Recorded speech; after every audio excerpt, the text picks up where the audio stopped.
Sullivan, and we're talking about creating a ethical digital nomad destination for Henry using my ethical digital nomad destination finder GPT that I created from a conversation that we had about the need to try to find destinations and places to go for places that are not saturated. And what I mean by that is I developed a three-tier system for discovering whether a place was saturated or not. One is early tier, which means that if you go there, you may not have all the amenities, but you may not have, great internet all of the time. You might not be able to walk into a cyber cafe immediately or a co-working space immediately.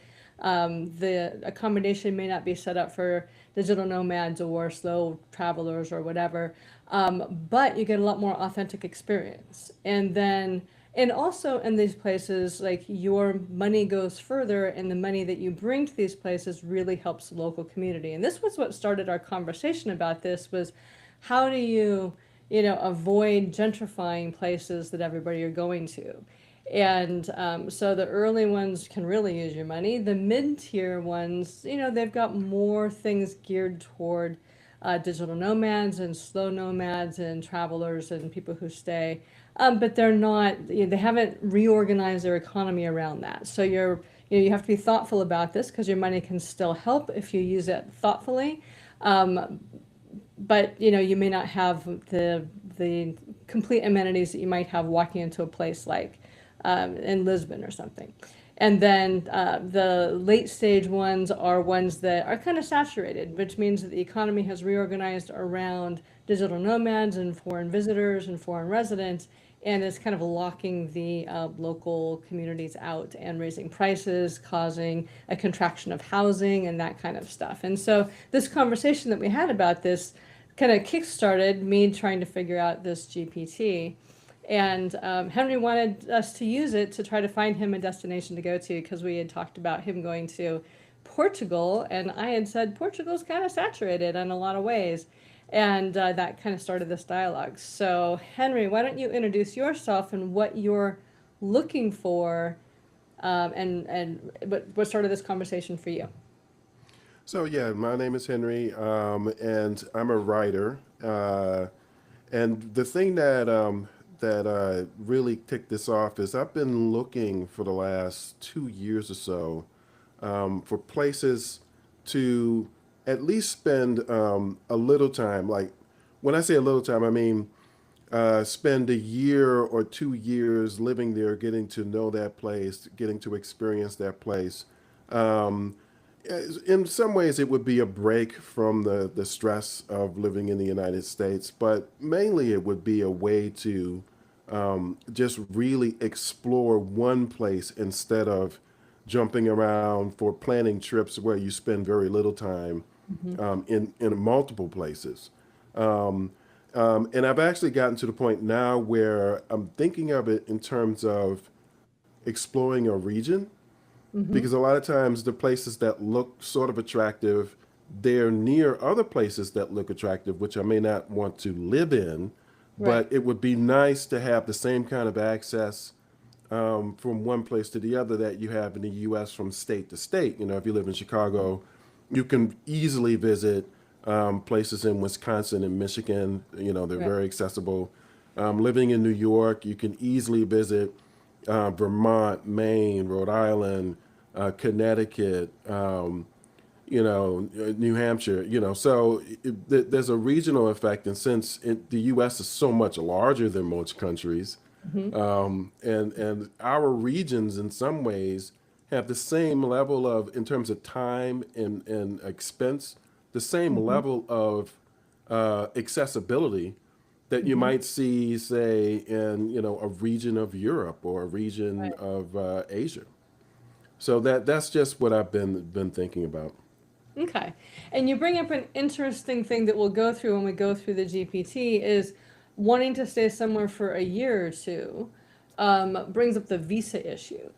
Mm, And so with digital nomads, there's a lot of countries like Portugal that um, after the financial crisis really needed foreign capital. And so they created digital visas, golden visas. They were really trying to get in, and retiree pensioner visas because they wanted foreigners to bring their money to come and live there.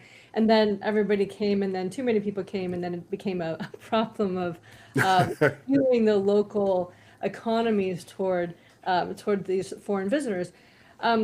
But you in order to stay somewhere, almost anywhere for a year or two, when you're coming from another country, requires either a special visa, like a digital Hmm. nomad visa or something like along those lines, or it requires like regionally, if you want to go regionally, Europe is a little bit less workable because you can only spend like 90 days out of every 120 days in the spectrum of European countries, where you have to keep going out and back. Now you could go, from Europe to Morocco and back or something, but so there's some issues around that if you don't have a digital nomad visa, and it's harder to get those in some European places. So it does bring up how you are able and willing to travel, and we'll get to some of that as we move through that. But it's good to know that you're wanting to spend a year or two because I wasn't sure what your timeline was.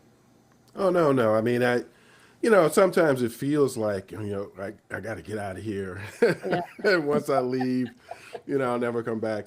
But I think it's sort of easy to forget um, that the U.S.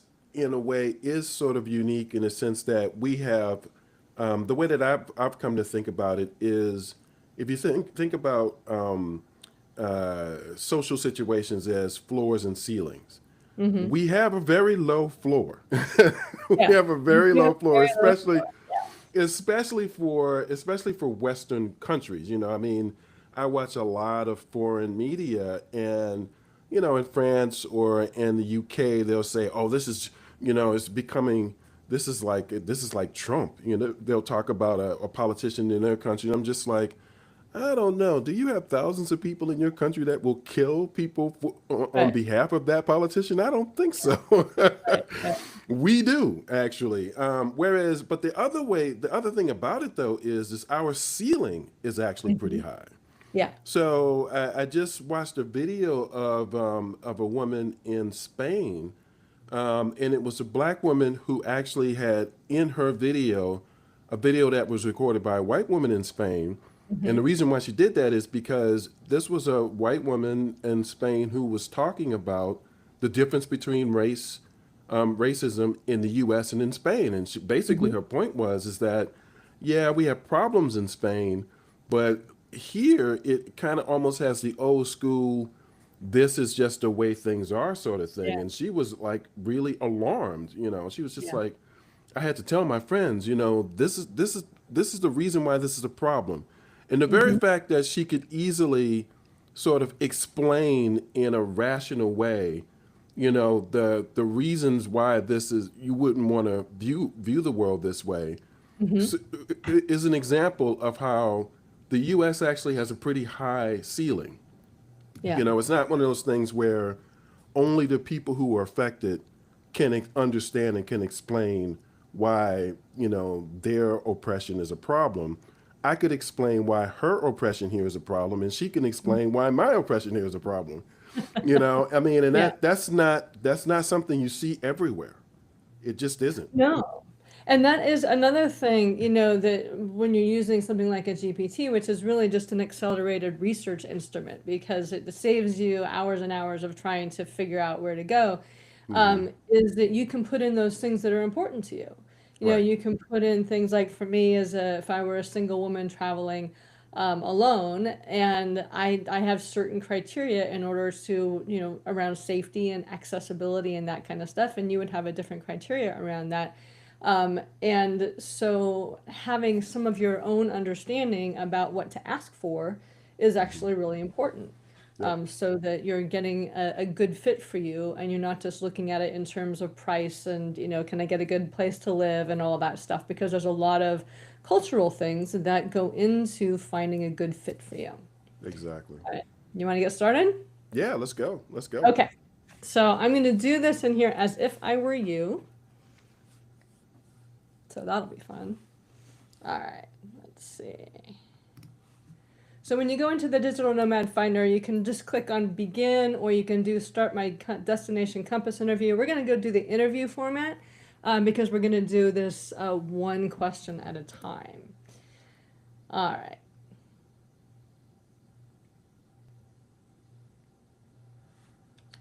So we're going to do one question at a time interview. Is it thinking?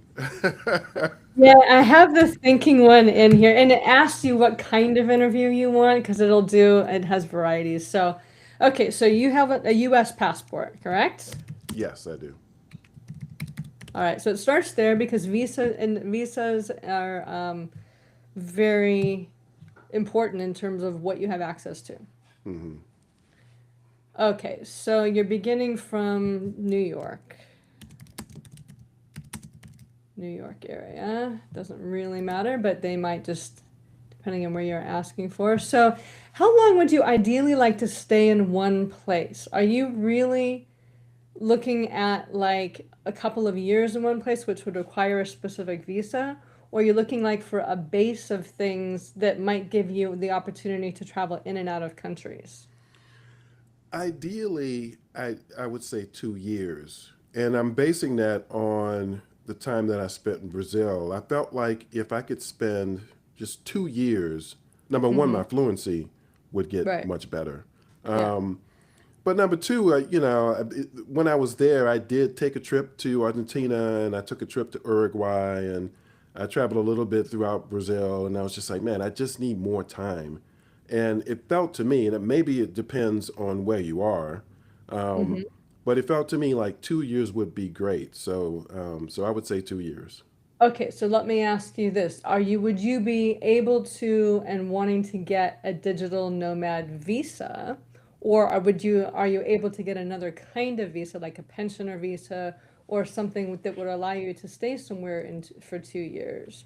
Or if that's not something that's going to work for you, because there are certain income requirements, not everybody has digital nomad visas.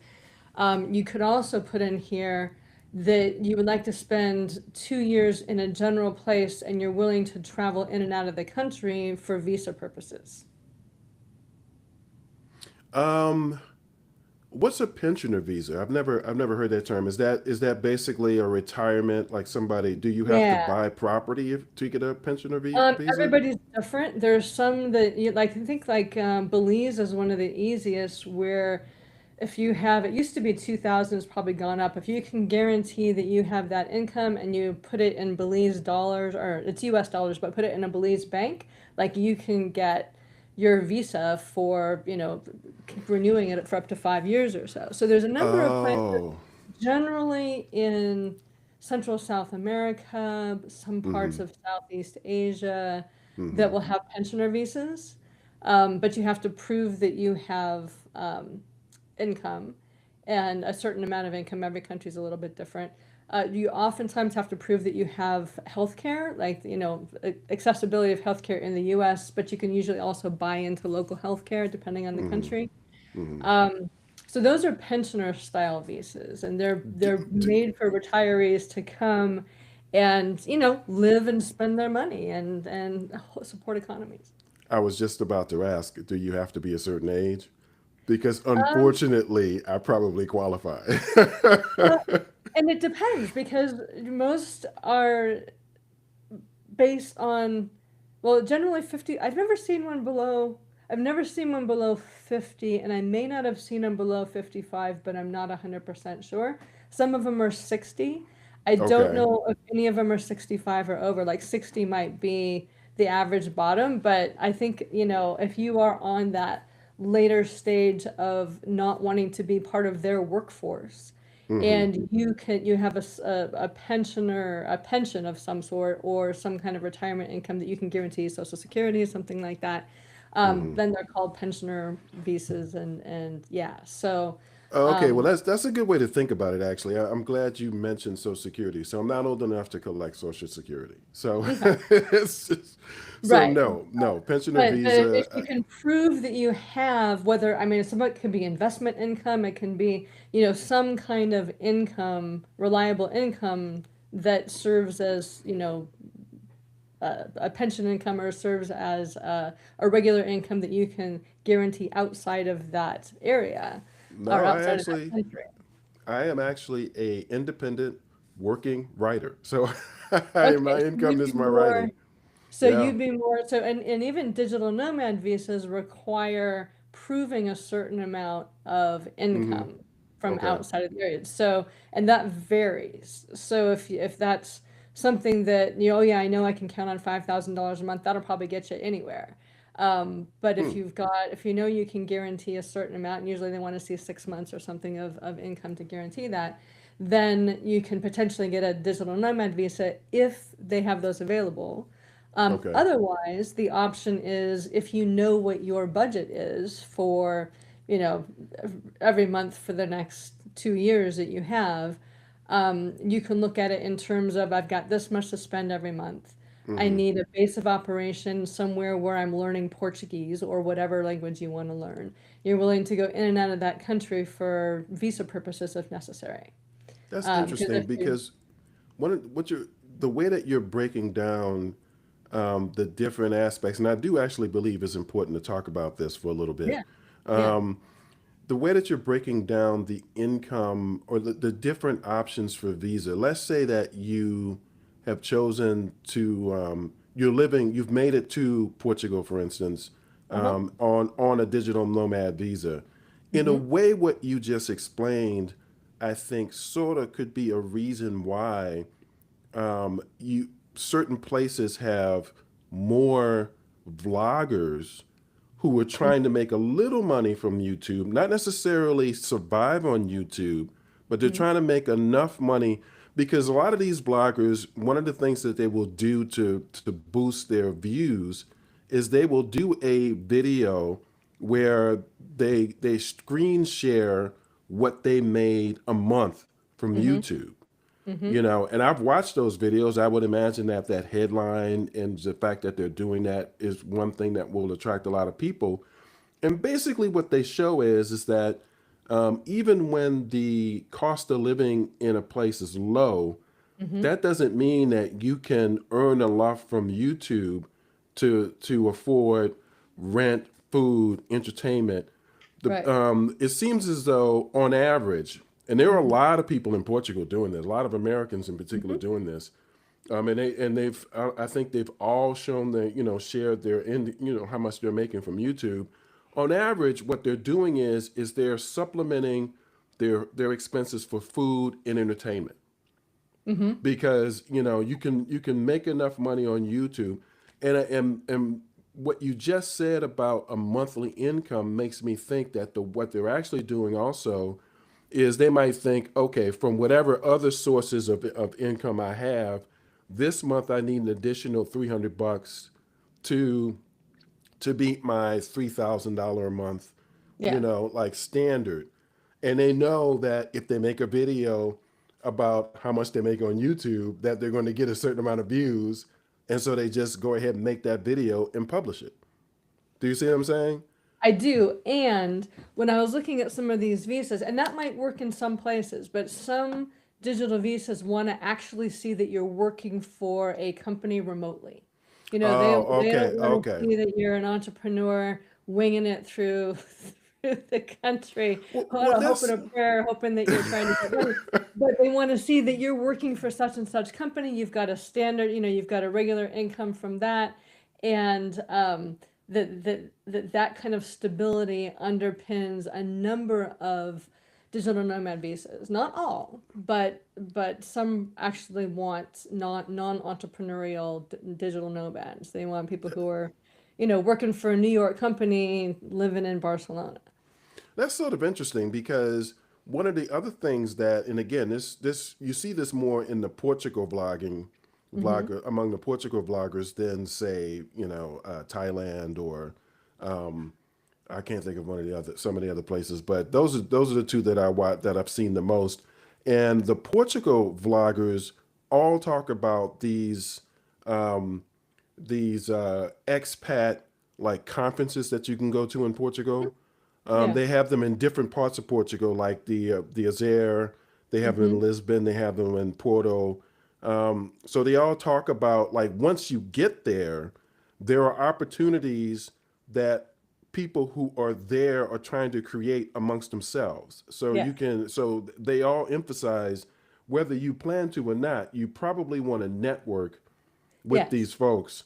Yeah. Um, and the other thing that occurred to me is I wonder what they mean, what these countries mean when they say employed by, because the Yeah. easiest employment to get, and especially remote employment, is Hmm. actually stuff like where you're working for, small AI companies that are Yeah. training Or Fiverr AI. or something. Yeah. Yeah, Sometimes, exactly. Those are yeah. actually the easiest ones. And I mean, they're consistent in the sense that, if you keep, like data annotation is one. If you actually follow Hmm. their requirements and you're constantly looking for gigs, Yeah. it could be about as consistent as being a staff employee with a company because in the Sure. United States we have at will employment. So, Yeah. you can Yeah. be fired at any time Yeah, but in the you could, US. so for the visas, if you could show, like, I'm gonna use Fiverr as an example. If you could show that you make $4,000 a month from Fiverr consistently,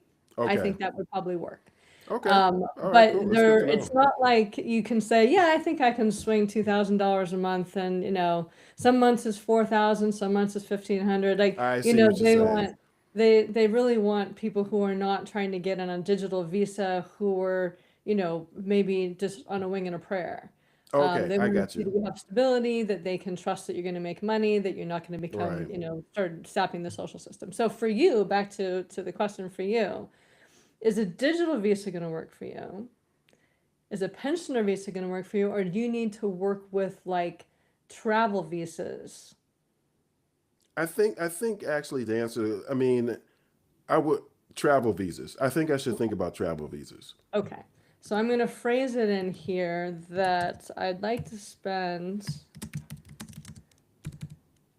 not a great typer, 2 years in an area or region on a using tourist visas, and I'm willing to go in and out of my main country location to renew my visas. Because to be And honest this with is, you, huh? well, part of the reason why I thought about that is because, if you actually follow international news, Mm-hmm. different places have issues at different times. And I so I'm do. thinking, Yeah. because I was looking at Armenia for a while, and then, one week, leaders from Europe all gathered in Armenia to show that, to show kind of support and interest in um, solidifying ties. And then the next week, Putin said, look, either you have to go with us, Russia, or you go with Europe. You can't Right. have both. Yeah, So and these things change all the time. Like I did a, they do. They I've got do. a lead magnet. I've got a thing that talks about the next wave of destinations, and I run it on a regular basis because, I ran it one time, I think it was December or January, and it had a couple of countries on that. I ran it again in May, and it had pulled those countries off because of political instability and put a couple of other Yeah, countries on. So, I mean, I run this every 3 or 4 months to keep the list fresh because you never know what's going to happen. You probably could run it every week, but that would be you a lot of can. work. Yeah. Okay, so do you have like, do you want to go to a place to learn a particular language? Is there something there? You talked about language before, like Portugal or Brazil, which would be the same language, or Spanish or something like that that would really narrow down where in the world that you would want to go? Or are Well, you? I just want to point out because a lot of the media I watch is actually from Portuguese. It's the Mhm. same language, but totally different accents. So Well, yeah, I mean, like us in you don't Australia, want to speak. or Yeah, us yeah, in, yeah. Yeah, England. well, Yeah, you want to speak European Portuguese in Portugal. yeah, you don't want to be connected to, yeah, yeah, yeah. exactly. Mexican Spanish and Spain Spanish are very different. Very different. Yeah, Yeah, yeah. And people react differently, yeah. depending on what you're speaking. Um, Yeah, I mean, ideally, I would like to learn another language, and that's another thing that kind of complicates the search because I'm like, okay, if I'm going to actually put the time in to learn, become fluent in Yeah, another language, then it's got to be a place that I'm going to go back to, um, more than just the 2 years that I spend there. I want to be able to yeah, go there, establish, relationships, keep in contact with those people so I don't lose the yeah. fluency, and then make plans to go back, 5 years from now or, 3 years from now, be able to kind of pop in and pop out. Hmm. So yes, I would like to gain some language skills. Do you have a particular language that you want to learn, or just would any language do? Um, there are languages that seem to be a lot harder. Hmm. Oddly, I've heard people say that Russian is easier than Americans might think. I think I've heard people say that. I I don't know. don't know. Maybe the. I tried studying Russian. Oh, did you? It lacks articles and different things, which does make some things easier, but it has multiple levels of gender written within the Oh, language, and like coming okay. from English where we don't have that, with Uh-huh. a lot of focus on gender, just not in language. And so you've got to match all of your genders within stuff. So but it's a useful language. Like, if you were to go to somewhere that the only place they spoke that language was that country, Well, that's a little more limited than if you like Russia's, a lot of places speak Russian. yeah, like the Caucasus. I mean, Yeah. I mentioned Armenia. You basically, if you want to go to Armenia, Azerbaijan, Yeah. or A lot of the stand, Georgia, stand Alberta. Yeah, exactly. I mean, yeah. if you are fluent in Russian, then that makes a huge difference. Um, so, We can I just mean, put in here that you want to learn another language, another useful language, and let it be part of the dynamic and see what it comes up with. Unless you've got okay, yeah, if you yeah. have a Because I'm also particular not language that really you want to learn, then that because doesn't. the language that I just sort of assume, I'm too old to even tackle is French. I don't know. I think Because French is going to be easier and you French think is so? oh yeah, easier than Russian. Oh yeah. Okay. Because there's so many root things with French and English that work together, and it has a particular kind of underlying fluency that works together that um, Russian is very different So what from. is it? Just the Parisians that have like a very because I mean again I watch a lot of vlogs and Mhm. travel vlogs and it just seems as though a lot of the people the Americans who land in France are actually living in or trying to live in Paris. And one of the things that they say is, try to speak French, but people are they appreciate it, but at the same time, it's gonna take you a long time to get it right. So that's just basically what they say. Right, but I mean, Parisians have that reputation anyway, and the French have the With reputation. regard to A lot everything. of other countries that speak French. A lot of African countries speak French. Okay. I mean, French it was more spoken, I think, in Middle Eastern countries than it is now, because English has kind of supplanted French Oh, in right. a lot of Yeah, Middle that's Eastern true. countries. But Yeah. I mean, French is a useful language, Russian's a useful language. So, I mean, the top ones would be like Portuguese, Spanish, Russian, French, um, Chinese at this point, probably. Right. I want to learn Chinese. Mandarin. Yeah. Yeah. So, is there any particular one that's better? I'm going to start with the language and see what it comes up with. Let's just see what it comes up with. Let's just Okay. start with one and see what it comes up with. I'm going to say I am a native English speaker and I'd like to use this time to learn another useful language. Okay.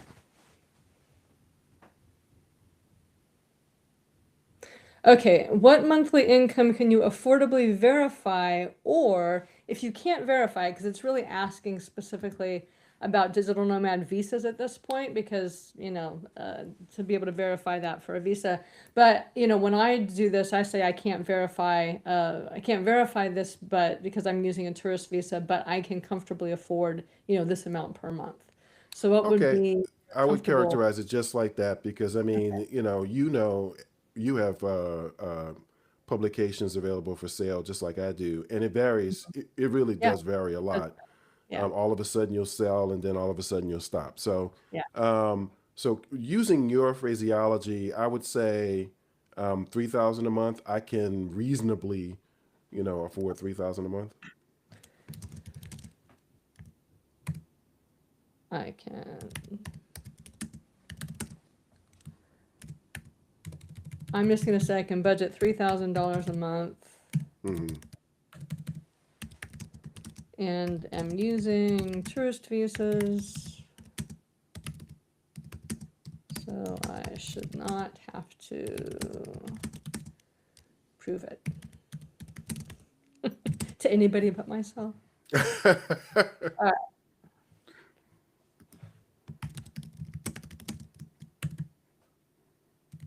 all right. Let's see what the next question is. What do you need in order to work well? So this really changes from person to person. So for example, on here it has fast internet, co-working, quiet housing, stable electricity, compatibility with US or other time zones. Um, it can be like for me, I put in, safety and being able to walk around at night and have reliable transportation. If I was going to be going somewhere and to feel safe living alone, I didn't need super fast internet regularly, but I needed it sometimes. Right. So for you, what are the things that are most important for you to be able to work well? I do need fast internet and quiet work environment because I write every day. Uh, and I use the internet every day, but I don't use. It's not like I am doing because like people who are doing the training, working on freelance projects, training artificial intelligence Yeah. models. Um, they need fast internet constantly. Like they're going to Mhm. be on the internet for 8 hours straight, and Yeah. it needs to Yeah. be reliable and fast. Um, I don't necessarily need it to be reliable and fast for 8 hours straight because one of the other things that I plan to do is I plan to spend a lot of time off of the internet. That's the whole point of going to another country for me. Okay. And so, you know, So internet question then, because I could say access to fast internet for X numbers of hours per day or per week. yeah, well, per day. I will need it every day. I just won't need it, like to be reliable in the sense that, like the U.S., you can pretty much count on. We don't have to worry about doing this, at one time versus another. We could do it any time during the day or night, Uh, I live in because of the. Asheville. We've got more issues than you do. We're not top end of high speed internet here, so it's much more variable here than it is other Really? Okay. places. Okay. Yeah, I mean, it's gotten better after Helene, because before Helene, like sometimes I could do videos, sometimes I couldn't. It was really a mess. So about how many hours a day would you need fast internet? I would say about 4. Okay. Okay, so access to fast internet for at least 4 hours a day, quiet work environment. What else do you need? What else is important? Reliable transportation. It's interesting the question about safety. Now I know that question is different depending on your gender, but one of the things that every single video I've watched um, with Americans who are traveling abroad, they all say that they feel safer wherever they are. And I think now there are a couple of caveats to that. One, they don't go to war zones. I mean, Right. because ideally, I would love to spend at least a year in Kiev. Mm-hmm. So but that's a war zone, so of course you're not Yeah. going to feel as safe as you are in anywhere in the US, Yeah. despite our um our mass shooting problem. But Yeah. um but at the same time, it just seems as though wherever they go, they feel safer, mainly because they know that the accessibility to guns is not the same in most places as it is here. Yeah, You and know. the VPT doesn't ask about safety. I put that down as one of my things that I was Okay. important to me. Okay. So the other things that are important to you, and we had talked at one point about when places to go, because I'm a 5'6" white woman and you're a 6'4" black guy. So our Right. ideas of what we feel safe and how we feel fitting into a place are different. So, That's are there true. any things, is there anything that, you would want to put in there? Because you had talked about wanting to be a place where you're not like the tallest person by a head and a half Actually, walking down the road. right. That is one issue. Well, how would I phrase that? I mean, or like, is there a way to ask it Yeah, what the well, average it's height got is, some or? really interesting things in there. So let's do that one last, because that'll take a little bit Okay. more thought. Is there anything else in here that's really important to you? Oh, that's right. Going back to that question. Yeah. What's really important is it would be nice to have a thriving artist community. That would be nice if there's a way to characterize that. I mean, that's one of the things that, Armenia sounded interesting, but the thing that really struck me is they seem to have musicians from all over the world, in Yerevan at least. Okay. Whereas in I forget the name of the city in Azerbaijan, but it just seemed as though it was a party city. It was kind of reminded me. Oh, yeah, I can Uh, see. So I wrote yeah, down for this one, I'd like to be near a thriving artist community because I'm a writer and I love music. that's right. Yes. Okay. Is there anything else that's important to you?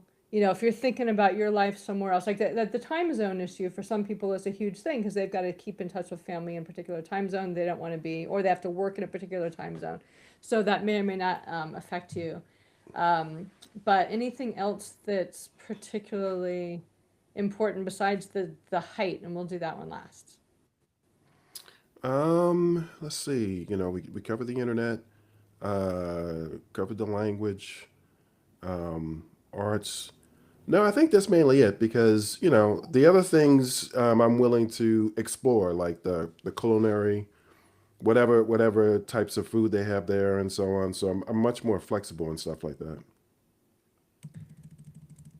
All right. So I'm gonna write. Okay, I'm 6'4", and I'd like to be in a place where being this tall isn't too out of the ordinary. Yeah, if it could answer that question, that would be much more efficient than looking on the internet because that's not a question you can ask. You can't really. There's no keyword that will get you the answer to that question. You literally just have to read a bunch of websites Yeah. and look at a bunch of videos and Okay. surmise. Yeah. So it's gonna, take that into consideration. Um, and it did the interesting one of the responses it had. It says your height might not rule places out, but it can matter for housing, transit, beds, scooters, doorways, and how much attention you attract day to day. So it is Wow. thinking about all those things. Like if you have to travel by putt putt, you might not be able to get 6'4" into a putt putt on a regular basis. Yeah, and that's part of the You reason know? why those putt putts they just don't look appealing to me. I mean, Yeah, I think they're fun, again, but they work see, for me. and people in the blogs they all say that. To me, they just look like they look like a Yeah, a we also. crash waiting to happen. All right, so the question I asked now is, do you need to stay in a particular time zone or region, or are you open globally? And I'm going to ask you this here because I put it in, for me, I put it in what I really wanted is I was like ruling out different kinds of climates, like or asking, I said, I don't really like heat and humidity and high levels together. Hmm. But is there anything, so time zone, region, or climate that are things like that you would have preferences about? No, I don't think so. As long as they're not extreme. Okay. So no.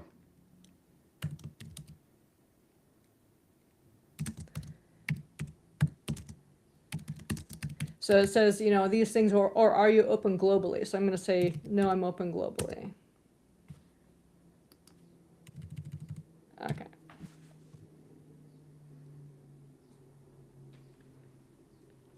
Are there climates you strongly prefer or want to avoid? It does ask it specifically. I didn't think it did, but it does. Um, If not, that's fine. no, no.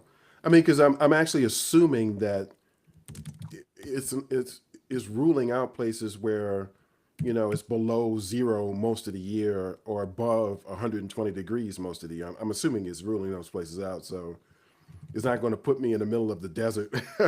No, so there's got to be places where people live and there's enough infrastructure. Yeah, exactly, exactly. And it's not going to put me in Iceland, so you know.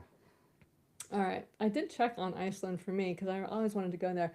Okay, so it says, do you feel more drawn to established digital nomad hubs, or in your case, well, and maybe other people's cases, established tourist places or places to go that have lots of expats, emerging destinations, or something in between? So tier late stage, early stage, or something in between. Something in between, actually. That's my sweet spot. Because Okay. the late stage, they're just kind of like the way you introduced this whole process. The late stage just has produced so many um, uh, uh, after effects. You Yeah. know, you have all these quote unquote expats, basically immigrants, um, to these places that are causing problems. It may have been nice when they were middle Right. stage, Right. but Yeah. now it's just like, there's By a the certain time they amount hit of the internet, animosity. yeah, by the time they hit the internet, they're already kind of at that late stage. Yeah. Okay, so this is another question, and this really helps to figure out where within that middle stage you're interested in is how important Mm. is cultural immersion compared with convenience? So cultural immersion requires you to get more culture, you probably get more language. It requires that you be a little bit more flexible, and you may not have as access to as many expats. Convenience is more like you have the digital hub, you've got the easy accommodation, you've got, more along the lines of co-working spaces and stuff like that. For you, do you have a preference? Immersion, definitely. Because I'm not looking for co-working spaces. I write Yeah. alone, so yeah, I'm not looking for that. So immersion, definitely.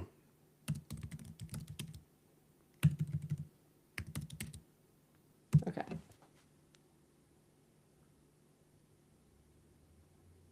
Are there any safety, health, language, accessibility, identity-oriented, family, or lifestyle considerations to factor in? Only need to share what's relevant. Well, that kind of goes to something that we talked about when we first had this conversation, which is, and I've noticed that the vloggers of color, in fact, there was Mm-hmm. some where the theme of their channel is we're a black couple and we're gonna tell you, whoever is watching this video, Mm-hmm. what our experience was in this country or the other.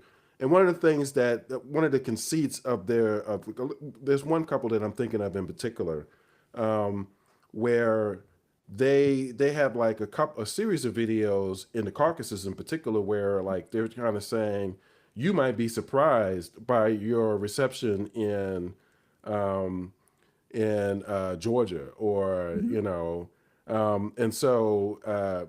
but I understand why they're saying that, because that is the thing. I mean, what's the point in going abroad and dealing with a problem that you have in your Good. country in other Yeah. countries? I mean, why would you travel Well, and then to a for some place? things like specifically here for lifestyle and identity, I mean, LGBTQ in some countries Oh is yeah, illegal.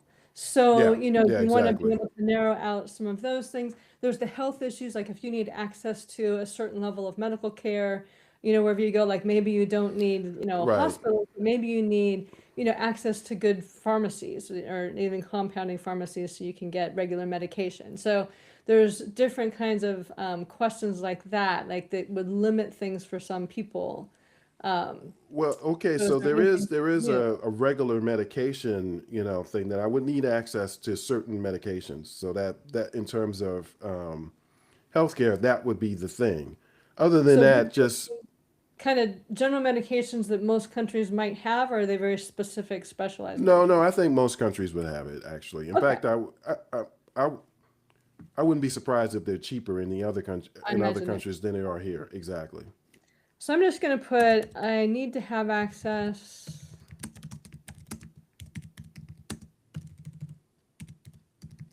to pharmacies Hmm.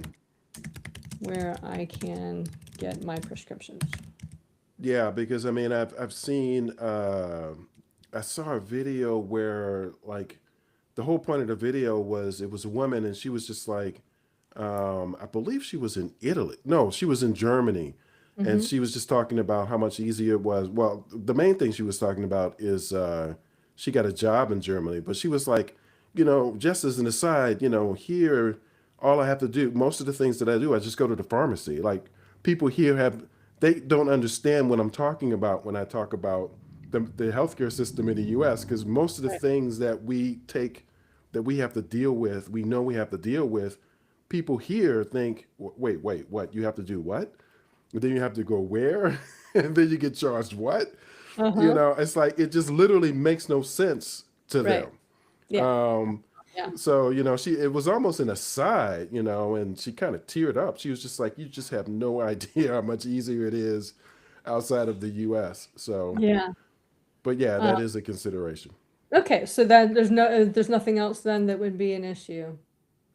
Because so for No, I some mean, people, it's it's flexibility just and you like can't want. if something happens, if you stumble or, if you get a bug and you need to go to the doctor, I mean, but there's no way to predict those things. No, no. You know, and again, at least the impression that I get from a lot of vlogs, it's like, healthcare is actually it's an easier process. It's not necessarily, again, you have floor and ceiling issue. You could think of it as floor and ceiling. In the US, the ceiling can be really high, Yeah. the floor can be really low. But no matter which one you choose, you're going to have a whole bunch of administrative, completely Yeah. unnecessary, corporation oriented sort of things that you have to deal Yeah. with here. Yeah. Whereas in The other more money you places, have, the less you have to deal with that. yeah, exactly. In other places, it's like it's just you and your doctor in the Yeah. hospital or the pharmacist, and that's basically it. You don't have like this Yeah. third party kind of sort of leeching off of the system throughout the Yeah. entire process. Right. But some of the things here for other people might be things like accessibility. So some people being able to walk for 2 miles to get to a public transport thing might not work. Or, there's just Ah, different kinds of, or if you're traveling with a family that you need specific things for kids or for people of that's different true. ages. Yeah, So there's all kinds of different things. So for you, I just wrote down, I need to have access to pharmacies where I can get my prescriptions and where I can get medical care if I need it. that's accurate. Yeah. All right, let's do that. Any deal breakers? Um. Again, I'm kind of making a couple of assumptions, but of course, no war zones, which kind of rules Yeah, out it already like, takes those things into account. Like that's part of the okay, process. okay. It eliminates things So, based so in other on, words, so in other words, right now it sort of knows that Dubai is not exactly, a place yeah, you might want yeah, to travel yeah. to. And if for Um, some reason it comes up, it's like, please, restructure your list and remove war zones, because right. sometimes it's Okay. not always accessing the most those Well, stuff. So given yeah, given no, the no, no. information, given the information we've already put in there, I wouldn't say I have any deal breakers. I Okay. mean, they're kind of embedded in. I'll just put not at this time. Okay. And if we think of one, we'll put it in. Because it will regenerate lists based on things, if you've decided Okay. that you have something comes up and you're like, oh yeah, didn't think of that. Okay. And I like these thinking models because it tells you where all it's searching, so it's not ideally making things up, but it's searching embassy information, it's searching country information, it's searching all kinds of different things, blogging information, um, medical and pharmacy resource information, official sources from medical and things like that. All Mm-hmm. right, here we go. It's starting to come up with something.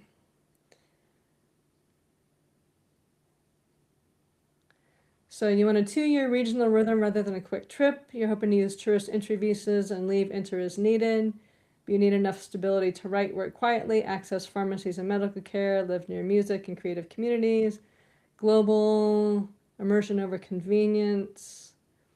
Um, so it says one important caveat for a 2-year plan: tourist entry cycling it calls it fragile, but is the thing it has to really orient around. And I was thinking that too because visas are they change all the time, and they are the hard part of getting into countries. Okay. some places it's much easier than others. Like, um, is it Albania? I think like Albania will give U.S. citizens a year-long visa, but a lot of I other believe it places. is. I believe it is Albania because that couple that I mentioned, one of the videos, they spent like a week or two in Albania, Hmm. and they did maybe two or three videos on just in Albania. So I think Yeah. Oh, they that is Albania one. too. What's that? It came up with Albania here as well. So it came up with some interesting places. It usually gives five. So the Hmm. five that it gave you, and I'm gonna actually copy these so that I can get them to you specifically. All right, we'll just call it Henry's Destinations.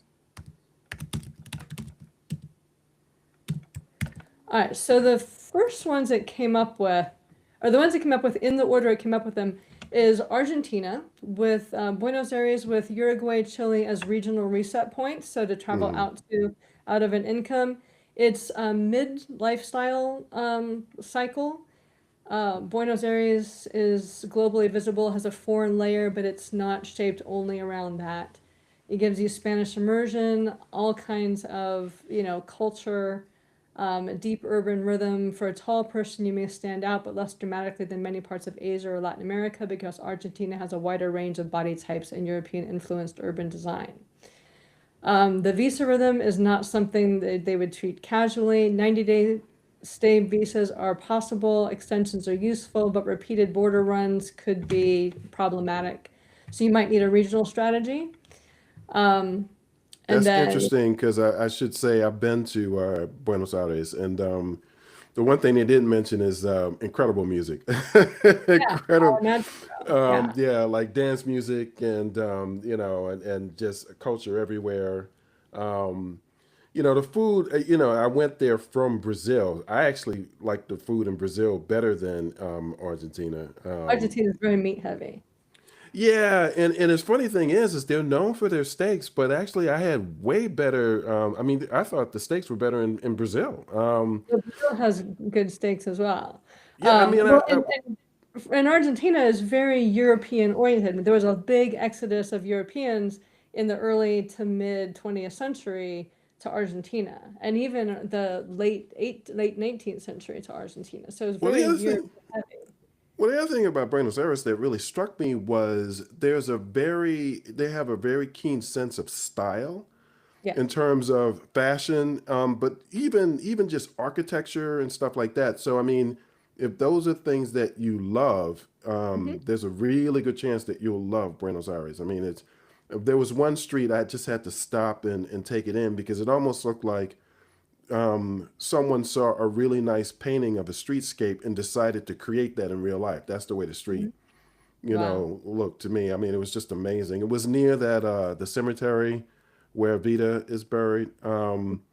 Yeah, it was right around there. So yeah, that was an interesting. But then there were some other issues. I mean, I wouldn't There want to live in a country with are Malay as the leader. other you issues. know, The nice thing. So from my perspective, one of the nice things about Argentina, especially if you're learning Spanish, is it's surrounded by so many other Spanish speaking countries that that's true. even if you're like even if it becomes a problem going back to Argentina, like if you have a three-stage strategy that you've got Argentina and you've got Chile and you've got Uruguay, or you want to go to Ecuador or something like that, like you could stay regionally in that area, just using tourist visas pretty simply, and Yeah, I mean, and continue that learning and Spanish.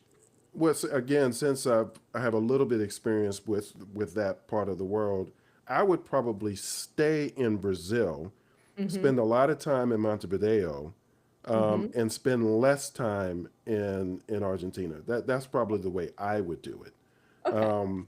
Because I liked Montevideo. I thought it was pretty cool. But it's not a very large city. So it wouldn't take as long to kind of really get to know it. At least it didn't Yeah. feel like it to me. Okay. But the funny thing about this conversation is Peter Thiel just moved to Argentina. Really? Oh my God. Well, Yes, maybe we and should that just that go there. and If that he's just going to gives you a buy enough sense food. of well, that gives you a sense of the political, kind of Yeah. situation in Argentina Yeah. that Peter Thiel decides to move there. So, Well, and some of the things that it says, what, because it would also will tell you what to verify. It tells you why it thinks it's a good fit for you. Language plus arts plus livability, it's a good match. It's not the simplest visa solution, but it might be a very good fit. It would say, you want to verify specific prescriptions, whether they require a local doctor, hmm, yep. immigration tolerance, neighborhood safety, current housing costs. And it's currently level 1 in terms of safety for US travelers, which means it's, safe relatively speaking. No major safety issues outside of or normal stuff. There's a risk health indicator added. It doesn't say what it is, so you want to be sure that there's health preparation.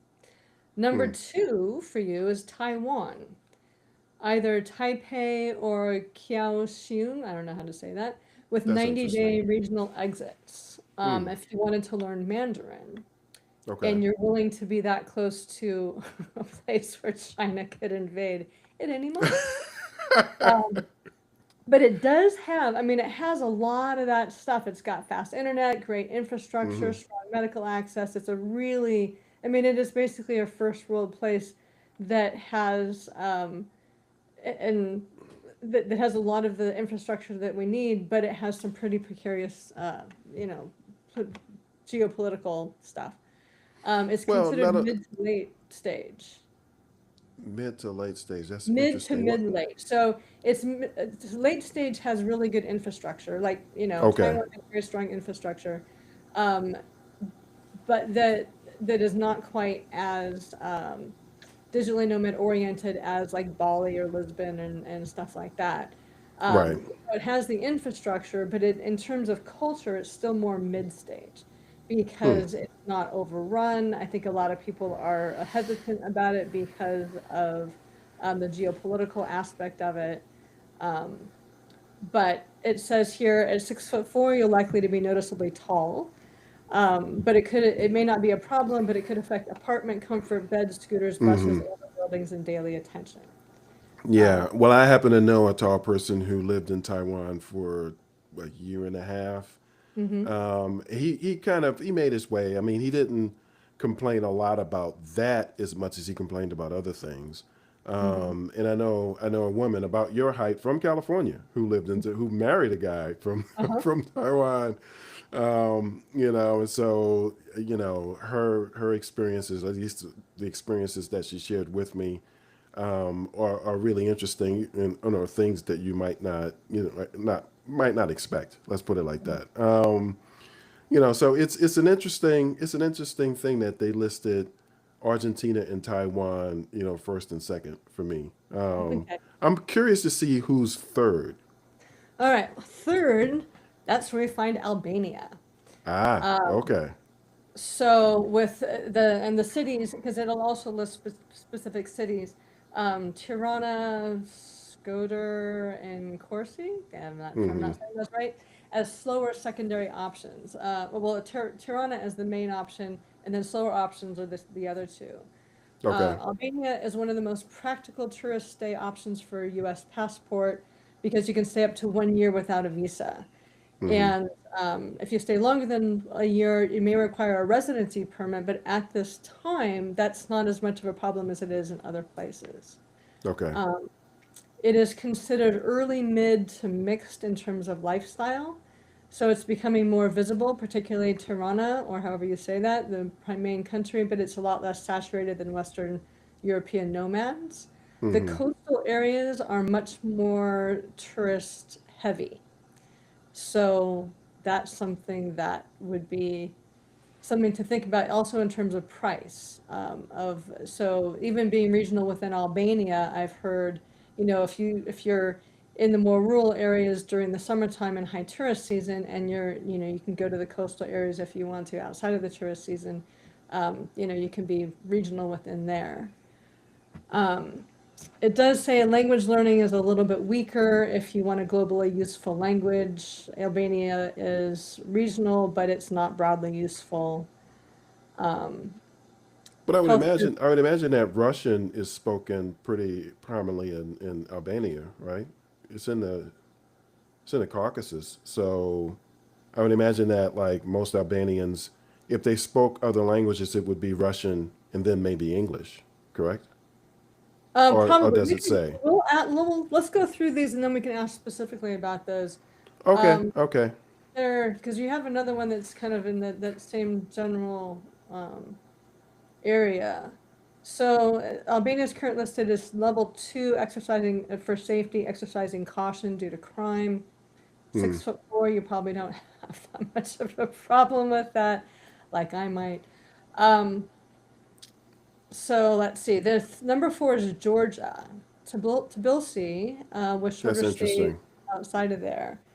Mm-hmm. Um, it's a good long stay option. You can stay in Georgia for up to 365 days for a year. They've got a real creative layer in the main cities, Oh, I didn't know or that. in the main capital, and an international community that's visible but not classically nomad. Hmm. Um, it's considered mid and mixed because it's while Tbilisi, I'm not sure how much to say that, Tbilisi. isn't Yeah. obscure in worker and remote worker circles. It's so there's nomads going there, but it's still very local and culturally, Mm-hmm. it has a lot of cultural and rhythm, local rhythm integrity. Long stay tourists is why it works well. For your height, Georgia may be more physically comfortable than other destinations. Yeah, because I seem to remember seeing an image of a guy who was I don't know if it's president, prime minister. Hmm. It was like a clip of him meeting Putin there. He was a big guy, if I remember Well, correctly. Putin's not very tall at all. He's a little guy. Well, no, but this guy, even before he walked into the room, because I don't know if you've noticed, but a lot of the clips where you see Putin, he's walking in, he's in a room that's huge, Hmm. you know. And Yeah. this guy was walking through like the corridors and everything. I forget his name. If I'm remembering that the right country, if I'm connecting him to the right country, Hmm. this guy was really big. It sort of reminded me of reading historical fiction that goes way back, where like the king was always one of the biggest guys in. Yeah. Because basically you have to fight, so that's the Yeah. person who's going to wind up being a leader, the best fighter. Um, so yeah, that's interesting that Georgia is in there. My impression, because it's right above Armenia, in Azerbaijan, so I would imagine it would be pretty easy to go from Tbilisi to Yerevan. I don't remember the city in Azerbaijan, and even to Turkey if you wanted to. I'd imagine. So You know, regarding language, though, it says here, and this might be the issue in Albania too, is that, Georgian, of course, you can learn Georgian, but it's not globally useful necessarily. That right? Russian can be useful regionally, but politically and socially complex. And I think that might be Interesting. the same thing in Albania because there's a lot of Russian influence in the Caucasus and even like in the Baltic states and things like that.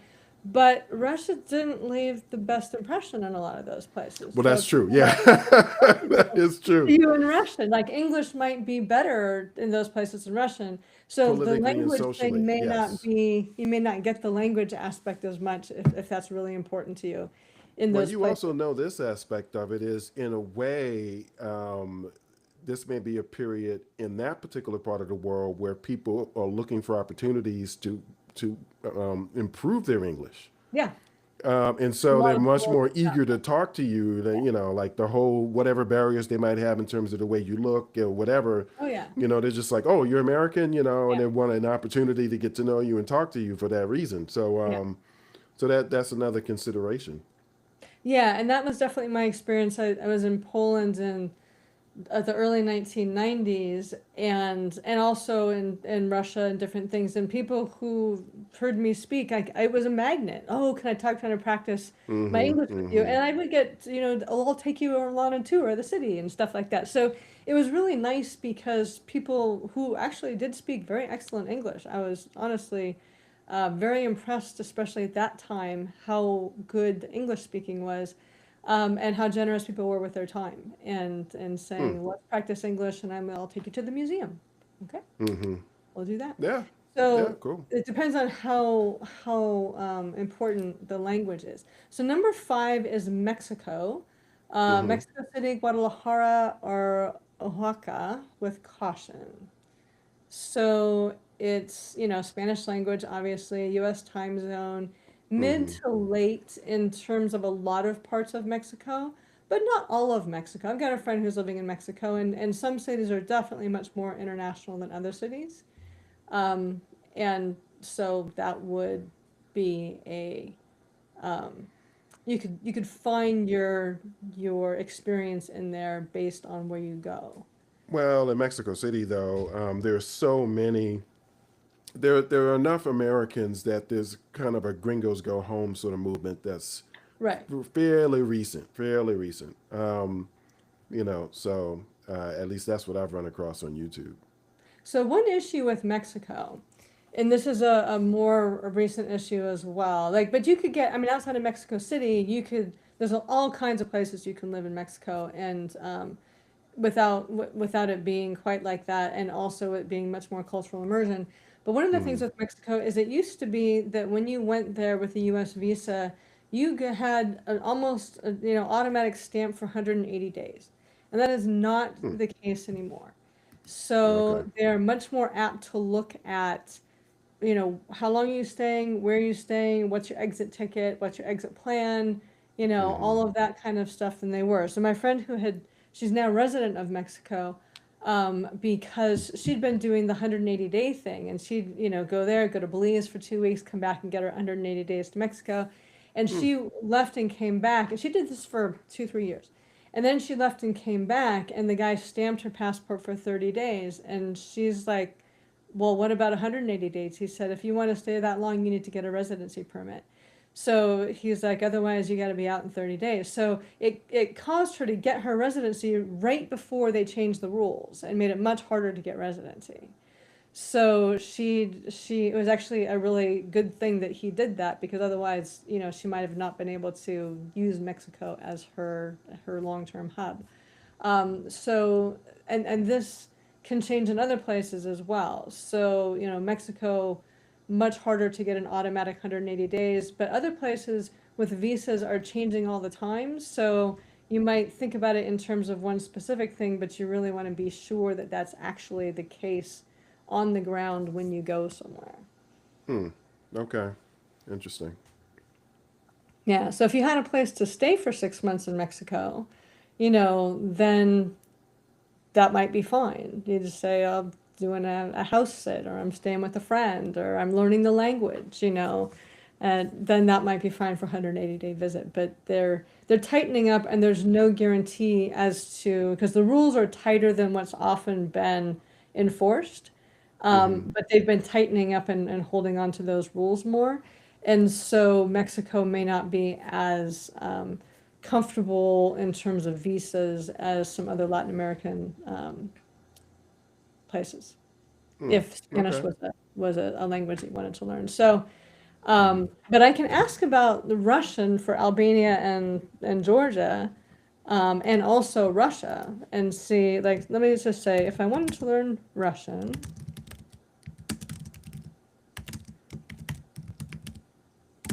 um, Yeah, you don't have to ask about Russia. There's no way I'm going to okay. Russia.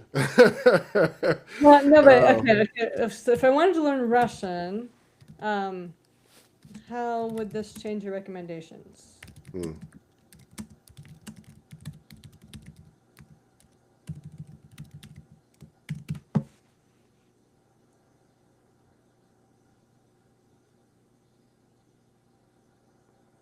Yeah, 'cause it talks about Russia itself as a much more of a pause and verify kind of place because of lots of things.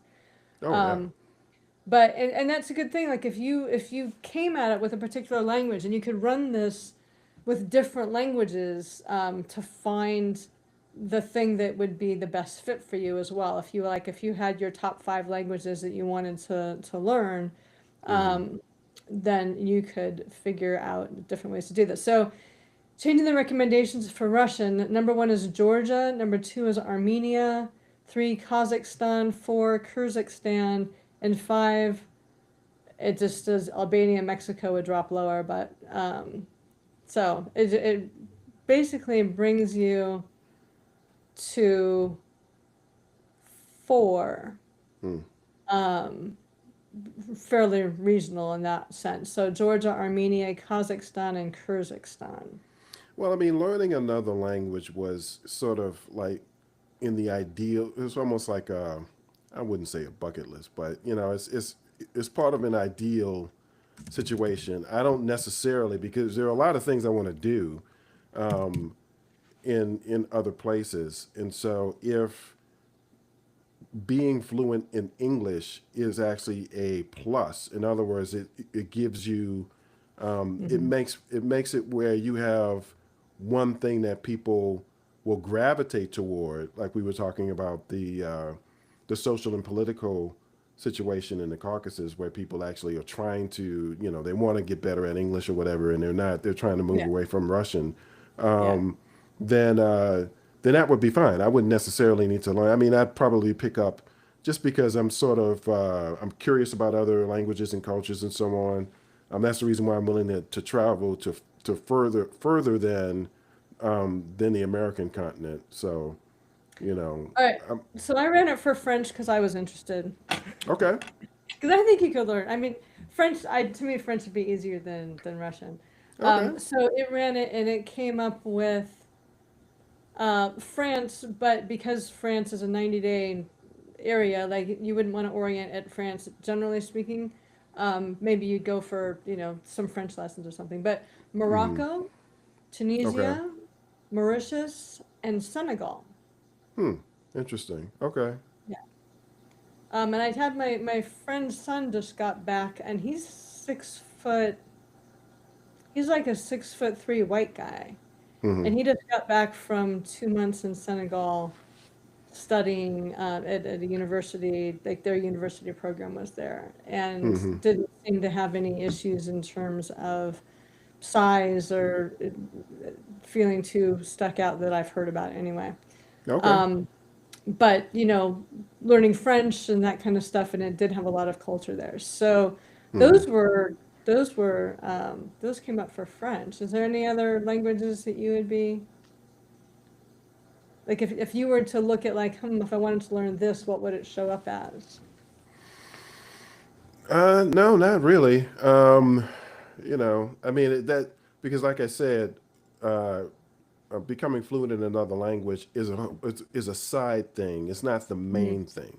Okay. It's not the Okay. main motivation All right. anymore. It was 20 years ago, but not anymore. All right. Well, let Um, me put this in here then. Like if I let's remove the language learning variable.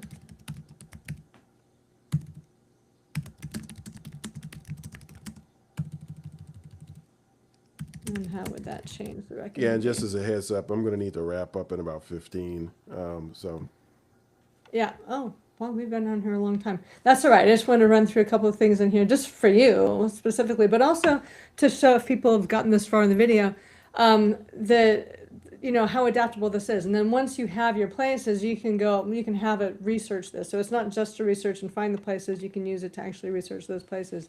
hmm. But so what comes up? Georgia, Albania, so some of the same ones. Argentina still stays high. Mexico still high. Taiwan. So it comes back to your original five. Yeah, that's interesting. Okay, okay. I mean, again, since one kind of media that I consume more than others is Mhm. travel, travel media. It's interesting the parts of the world that this is bringing me to parts of the world that I have been paying attention to, more attention to others. And I think that the tiers that you have set up in terms of Mhm. tier one being you've already got a lot of expats there, the infrastructure is there and so on, versus at the tier three where Yeah. it's Okay. there are a lot of things that still need to happen or can happen, a lot of opportunities, but it hasn't been developed.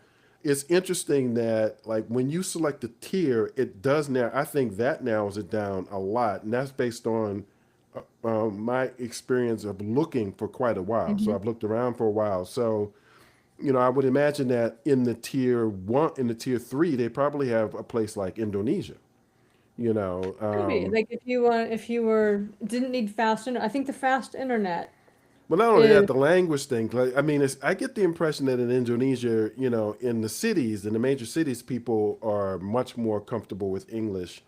But if you right. go outside of the major cities, just for excursions or whatever, you're going to have to just kind of, wing it and do the best you can, communicating Yeah. with people. It seems like they'll work with you. I mean, because it seems as though people are kind of. I mean, I think the word welcoming is a bit misleading, because like people will say, "Oh, people are so welcoming here." Well, yeah, you just went into a cafe, Right. or Yeah. you just went into a coffee shop. Yeah, Yeah, they're making money off you. Of course they're gonna want you there. exactly. The only place where you Yeah. may not get a welcoming attitude when you go into a business like that might be Buenos Aires and in Paris, you know. Right, where you can just be But an ordinary tourist, so yeah. But yeah, like in exactly. Indonesia, Bali is a late stage Oh, it's a nomad. late stage. Okay, Yeah, Bali is a late stage. Bali is Okay, late stage. okay. Bali is very saturated. It's not as expensive Interesting, as some other interesting. places, but it's a saturated place, both for travelers, like the slow travelers, and also for nomads and things like that. Indonesia might be other places, but Indonesia might have different kinds of visa laws. Like some of this, they screen out because you need tourist visas, and you are like one of your criteria was that you're going to be on a tourist visa and you needed to go and come. And to Indonesia, if you're going and coming, that means you're flying to Malaysia, you're flying Mm, to Singapore. So, we could put in what about Indonesia, and it would give you why it didn't choose Indonesia. So, based on interesting. your criteria, you can ask, and I've done this. I said, what if we just looked at Africa? What if we just looked at South America? Mm-hmm, And it will mm-hmm. tell you based on your criteria, this is why or why not I would choose some of these things, and you can change the criteria. So the ethical digital nomad finder GPT will work with all kinds of variables. And if Interesting. you Okay. decide that you don't want a variable, like when I pulled out the language variable, it still gave you the original five, but Mm-hmm. for different reasons. And it will also sometimes weight things too heavily. Like I put in there at one point, I like European style um, cities where there was a lot of public transportation, things were easier, it was smaller neighborhoods, very walkable, and Mm-hmm. it kind of glommed onto the European style and was sending me to places like Croatia and not sending me to other places. And I said, well, let's Oh, take okay. out that. Okay. If I asked, I said, are you doing these because I said European style? It said, yes, we're kind of skewing you toward Europe. I'm like, let's take that out and just Okay. focus on good public transportation, walkable cities, and things like that. And it brought in more places. So, Hmm. there's the five that they give you initially are not an end all be all, and you can keep playing with your um, preferences to explore Mm-hmm. more and more places. And then you can, if you get it down to two or three, you can really go granular on those two or three to And find I out guess the more. thing I should say is, basically what it does is it really cuts down on the time Yeah, of just searching the yeah, internet. yeah. One thing I will say as an aside about Indonesia, I kind of discovered by accident that Indonesia is YouTube's second biggest market. Really? That doesn't Yeah, surprise it's me. That's it's the interesting. second biggest market.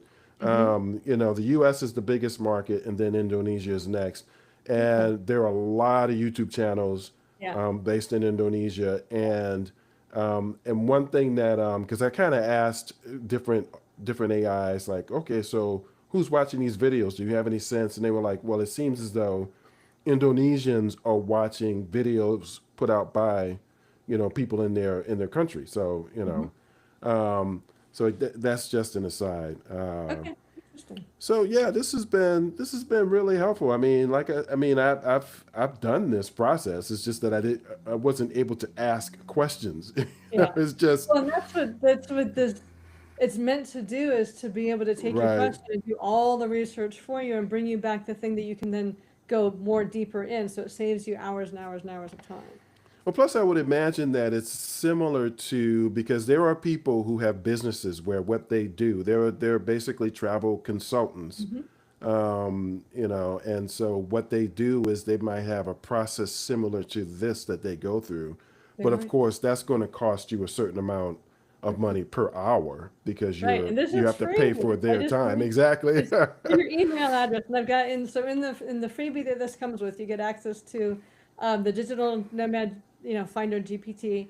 Also, I have a list of 15 emerging countries, and that list changes. So if you stay on Hmm. my list, I will update you with the changes. And then kind of something that sort of talks about the early and mid and late stage places, and also why that's a consideration, because we've all experienced being in a place that we really love, and then everybody finds out about that place, and then all of a sudden that place changes because Right. it's geared, like even in Asheville where I live, you know when I first moved here, it was much more Asheville oriented, and as it got hitting all of the top 10 lists and stuff, it's Hmm. become very much more tourist oriented. It's not just these little pockets of, like, the whole thing is tourist oriented, and it takes a lot of the fun out of it. So, and it makes it a lot more expensive. So you don't want to be that problem in another country, you Well, know. that's definitely the way people who went to Lisbon Hmm. 10 years ago. That's how they describe it. Yeah, That's the story they tell. yeah, So not so much Porto, but definitely Lisbon. yeah. Definitely Lisbon. So you can kind of understand why the Portuguese are just kind of like, I Mhm. don't know any Portuguese people who live in Lisbon, and that's a Right. problem. Yeah, and it is a you know, problem.